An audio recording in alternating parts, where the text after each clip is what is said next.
One of the most important things for, I think, young professionals to understand is that doing the right work and doing that work exceptionally well may not be the only part of the equation to getting ahead.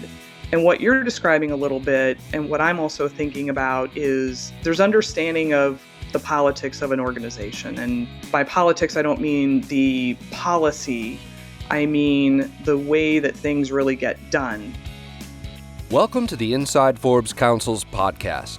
Each episode shares transformative insights and advice from members of Forbes Councils, a group of invitation-only communities for successful executives and entrepreneurs.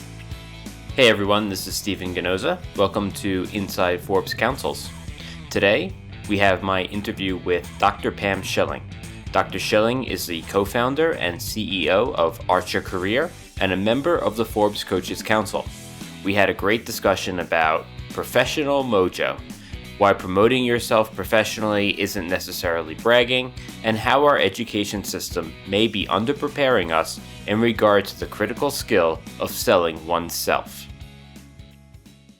Pam, thank you so much for taking the time today. Before we jump in, let's have you do a little self-introduction. Definitely. So my name is Dr. Pam Schilling, and I am a career coach, and my area of focus is really around advancing in a career via a job search, new positions within an organization, changes to careers.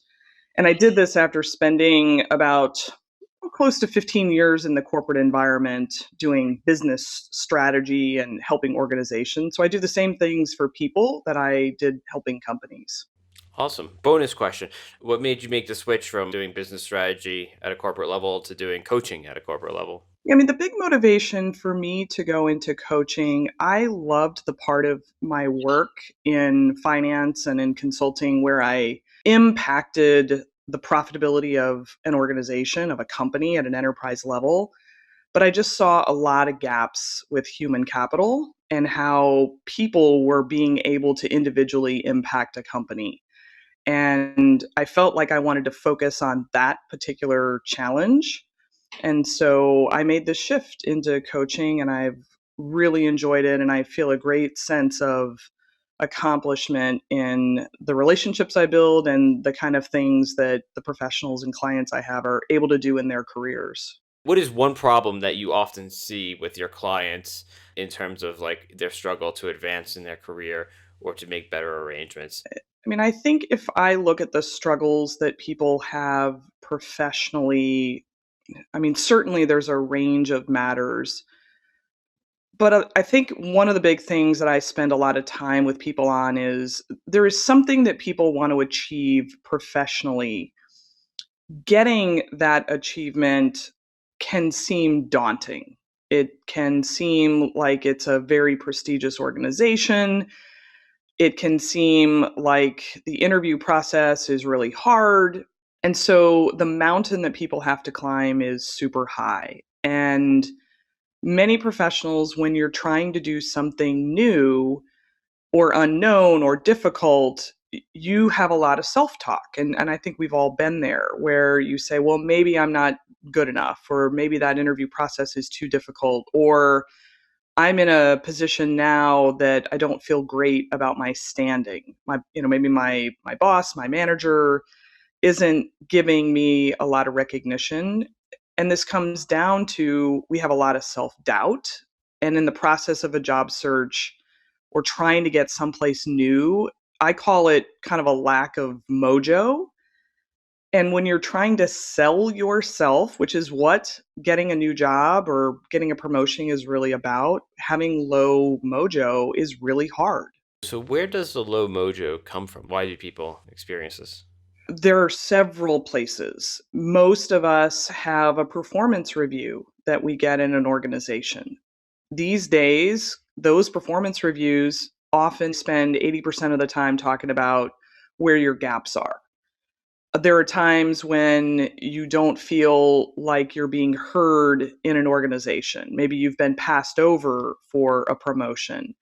Maybe the ideas that you have in the organization are not being adopted. Maybe you've interviewed for one position and it didn't go well, or you never heard back from the organization. And there are many complex factors that go into the kinds of career roadblocks that we face. And I think as humans, it's just natural that we turn the cause of some of those problems towards ourselves.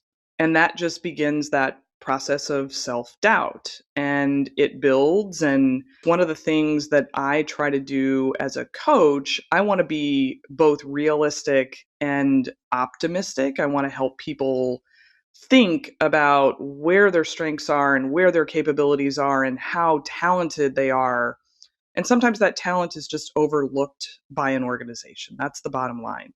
And you mentioned the strength of being able to sell yourself, right? Yes. Something that came to mind was schooling and growing up. In my mind, we're taught like, oh, don't brag, don't be a show off. If you do your work, if you get good grades, good things will happen. The world is not a strict meritocracy. It's not only your work, it's how you sell yourself. So I just wanted to get your thoughts on sort of that balance. Is there something that we should be doing differently in schooling? Like just your general thoughts on that. So the question about the educational path and how this affects us long run, personally, I'm super excited that you asked that question.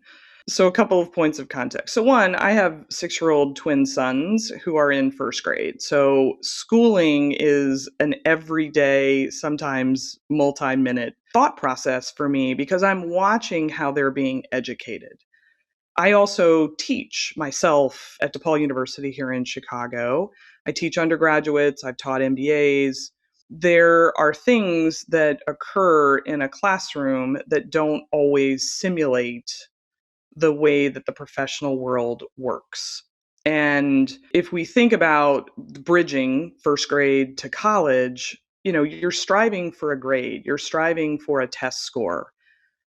In the professional world, I'm not sure that someone's ever told me that the work that I did or the presentation that I gave was a 92%.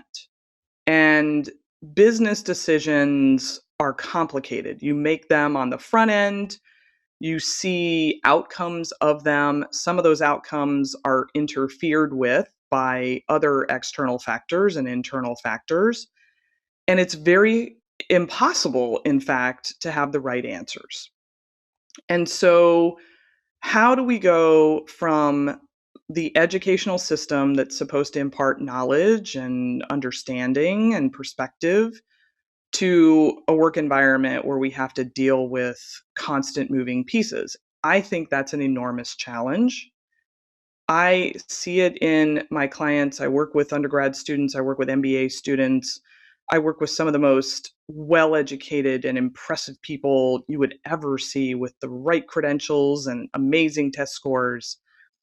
And everyone has the same professional doubt because we're somewhat trained to find the right answer. And I think that the way that people successfully overcome that is one, by putting themselves in academic experiences where they're doing experiential learning. And I applaud all kinds of educational systems that are introducing that. And then secondly, I think that the right managers, the right mentors that truly coach individuals, not coach like me, but give feedback in the moment, those are some of the best leaders in organizations because they're giving talent attention to help work through those changes of having the right answer versus dealing with uncertainty. So do you think that we need a change in how we educate? Is there a place in education for like you have to be able to self promote, you have to be able to sell yourself? Or is it just the knowledge that this is another skill set? It's not the responsibility of schooling, but it's a skill set that you need to learn, that you need to develop. Because I know, speaking from my own experience, not to brag, or maybe I should be bragging. Yeah, I did very well in school. I kind of thought the world was a meritocracy. And then, I was, for the first time, I was a victim of corporate politics. And I Yes. learned that it wasn't a meritocracy. Where does this training come in? Is it in the school level? Is it post school? Where do you think it'd be most advantageous to kind of like impart these skills? So the question is around what I would describe as the difference between technical skills and kind of having this greater sensibility about how we advance in an organization. So, as you know, I mean, there's lots of measures of intelligence in the world. There's, raw intellect, and there's emotional intelligence, and there's been a lot of thinking. And, I apply some of that intelligence in the career space. And one of the most important things for, I think, young professionals to understand is that doing the right work and doing that work exceptionally well may not be the only part of the equation to getting ahead. And what you're describing a little bit, and what I'm also thinking about, is there's understanding of the politics of an organization. And by politics, I don't mean the policy. I mean the way that things really get done, how the pieces are moved, and who influences and how people influence.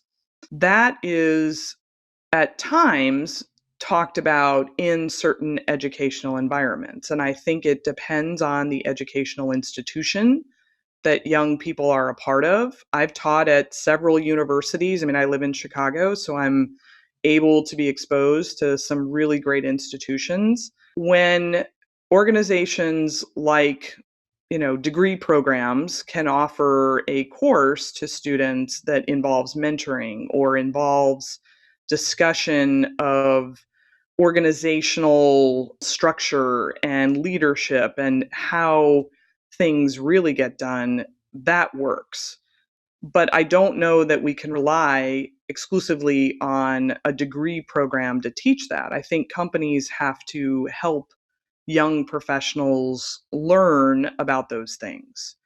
I also think that managers, that's how I got my training. I was very fortunate coming out of my undergrad program to go into an organization that cared about developing young leaders. And it was both through professional development put on by the company and training, but also the managers that I worked for would take us out to lunch, or they would have a one-on-one conversation, or they would pull you aside. And some of it was the culture of the company that I worked for. I worked for Sprint at the time. Leadership development was a very, very big part of the company. We were trying to grow substantially.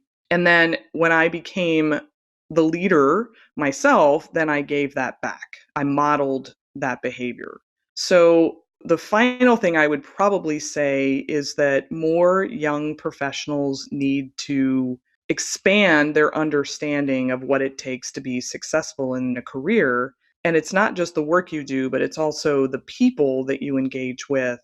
And then how you really understand the environment of the company that you work for.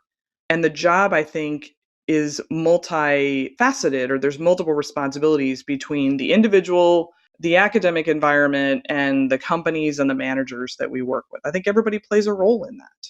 And so you were fortunate enough to kind of learn how to do this. You imparted that wisdom to your team, I guess, when you got into a leadership position at Sprint, and now you do it now as a coach, right? So for people like me, and I'm sure a lot of your clients, like, we didn't learn this stuff. We're here now. For people who have low professional mojo or trouble in these areas, what can they do about it? What are the sorts of things that you help your clients work on? Oh, it's a great question. So as a professional, whatever stage of your career you're in, and you're trying to build this professional competence. So a couple things that I think are super important. So one, you can do some reading, and I recommend that people read quality materials. I mean, there's some incredible academics that do research on, you know, relationships and political savvy. There's some nice materials, whether it's in, Forbes magazine or the, Wall Street Journal or other publications, Harvard Business Review. Read about leadership and really get that kind of book knowledge. That's a great starting point. The second thing is ask people. So if you're a student and you're in college, you have professors, you have guest speakers that come to your class, you have a network of alumni. there are so many people that are thirsty like me. I mean, I do plenty of networking informally outside my paid role, and we are more than happy to spend time on the phone or having coffee with young professionals. And if you're inside of an organization, I think there's a couple of things. Ask your manager. I mean, some people are incredibly intimidated by their manager. Maybe the relationship seems shaky.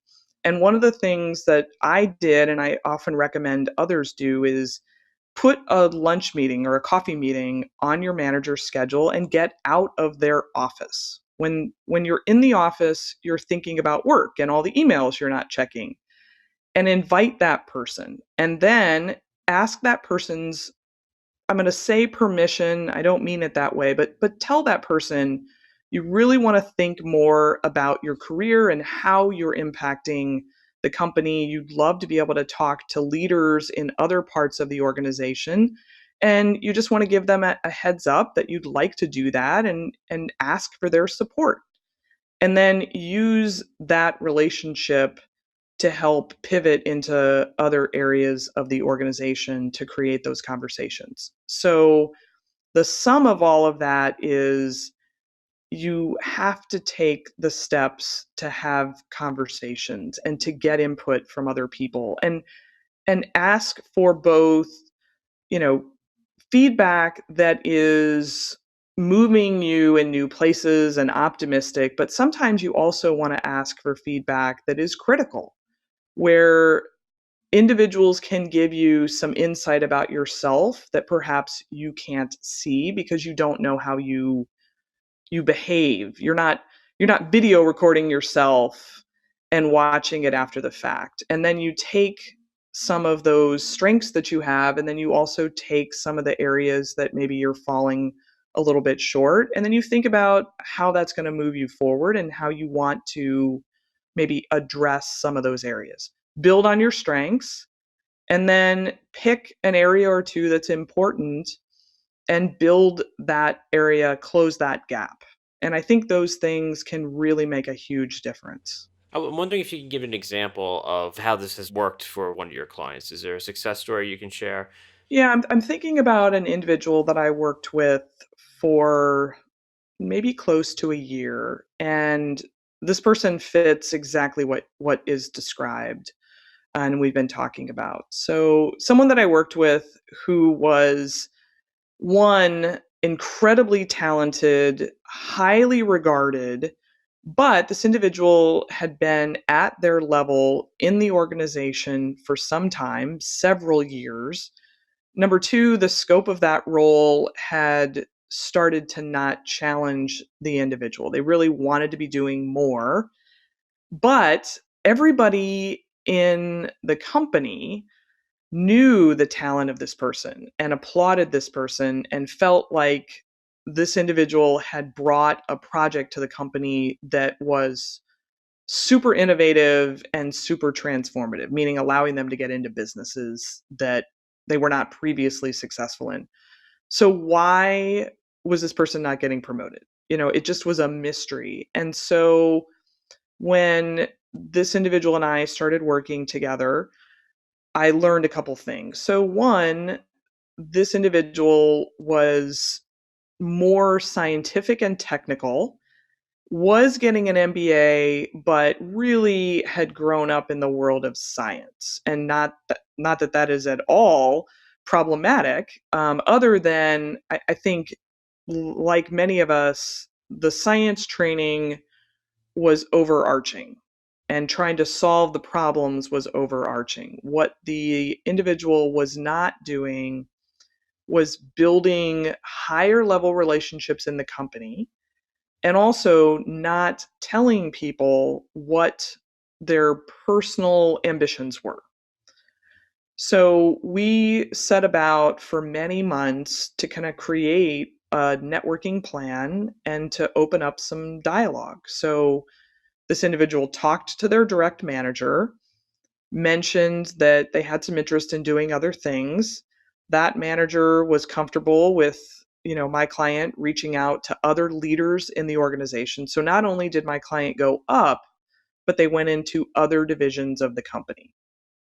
And over a good period of time, because organizations, they don't always move at lightning speed. But what occurred for this person is not only were they promoted, but the scope of their role increased substantially so that two organizations were merged into one so that this person could lead innovation for the company, which was a combination between R&D and marketing. And it was the perfect combination for this person because as they had finished their MBA, they were becoming more, strategic in their thinking, had a lot of passion around marketing, but then had all this incredible talent in the R&D area. And, I was so proud of this individual because, to be honest, at the start, having these conversations was not easy. This is someone who's maybe a little bit more introverted, used to a different culture. This person was not originally from, the US. And so, trying to bridge some of those cultural gaps was a challenge. But it just really shows you that sometimes taking a little bit of personal risk and asking for what you want can make an enormous difference. It sounds like it's more like just speaking up, asking, versus then back to the school example, showing off or like, For sure. yeah, yeah. For sure. So when you're trying to advance your career, there are some pitfalls. I mean, some people can feel like you're overly ambitious. Some people can, feel like you're a careerist, that you're only building relationships to get ahead. That was something I faced as a young person, and I had a mentor give me some great advice. Quit pushing on the system. Fix things and build trust with people and you'll go far. That was the advice that I got. But I think when you talk about it broadly, we have a family friend who works in the arts, has done incredibly well, works at a major art institution in performing arts in New York City, a very coveted role. And she was telling us recently that she had this exact same conversation. And it started with, I love what I do. I think I could do more. And her boss, her manager said, that is fantastic. We need people who can do more. And I think that the beginning of that conversation, because it was focused on the organization rather than her individual needs, it just created a different dynamic. And that's probably the big piece of advice I would say when you're trying to advance your career is think about how the organization's needs can be met by your career needs. And that opens up a lot of possibility. That is some excellent advice. Make it about how you want to contribute more. Not, I deserve this, this, and this. So Pam, for somebody who is in this kind of position, who's introverted, who doesn't know how to speak up, and they want to work with you, they like what they're hearing, how do they find out more about you, about Arch Career Partners, where to go next? Oh, absolutely. So I have a LinkedIn profile, Dr. Pam Schilling. I'm based in Chicago.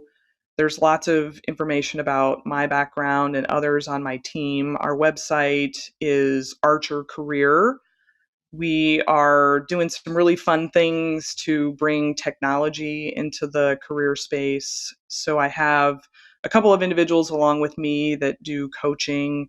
And then we have some, interesting development, taking some of these career challenges and trying to leverage technology to help individuals.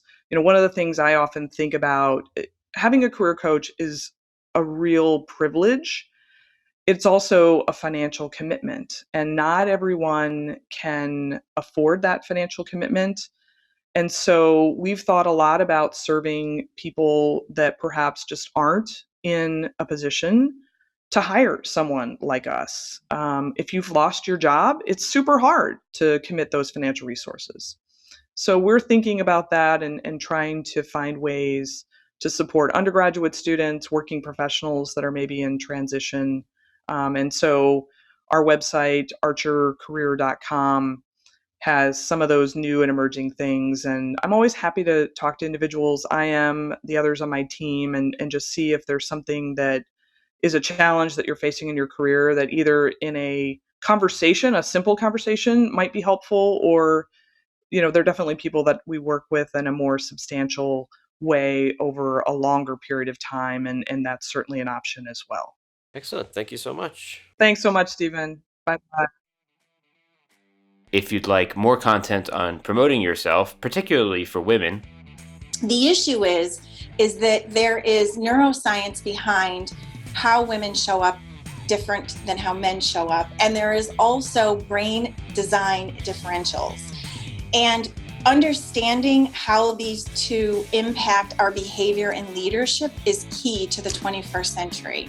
if you haven't already, check out episode 28, where Samantha Tassone explains how women can stay in strategic conversations by understanding differences in how the male and female brain are wired and using that awareness to not go silent in meetings. Well, that's all we have for today. As always, thank you for listening. This has been Inside Forbes Councils. Please be sure to subscribe to us on iTunes, Spotify, or wherever you get your podcasts. If you're a member of the Forbes Councils and would like to participate in our podcast series, please email your member concierge. If you're interested in joining a Forbes Council, learn more at forbescouncils.com.